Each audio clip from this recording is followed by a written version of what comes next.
What attracted me to come to work for JLL was the fact that it's a very ethical business. It's about doing the right thing. It's one of the largest commercial real estate companies in the world. Having Matterport it's been absolutely critical for our business so far. The product I lead, which is called Next, uses Matterport to be able to allow clients to visualize the properties.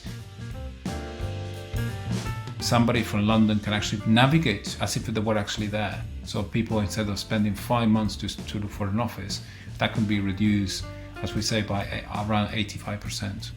Large multinationals in London were able to actually select the office buildings across multiple countries within 3 months.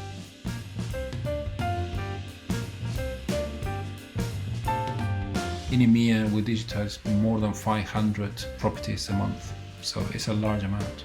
In the US, we use capture services from Matterport. We're actually making the launch for Malaysia, China, Japan, Singapore, Hong Kong, all the capture services in APAC. And that's important because the next product will deploy into APAC next year.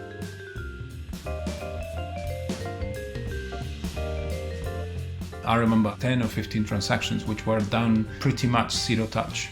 The signature was digital, the visits were digital through Matterport, and the agreement, the data, everything was zero touch. That's the beauty of it.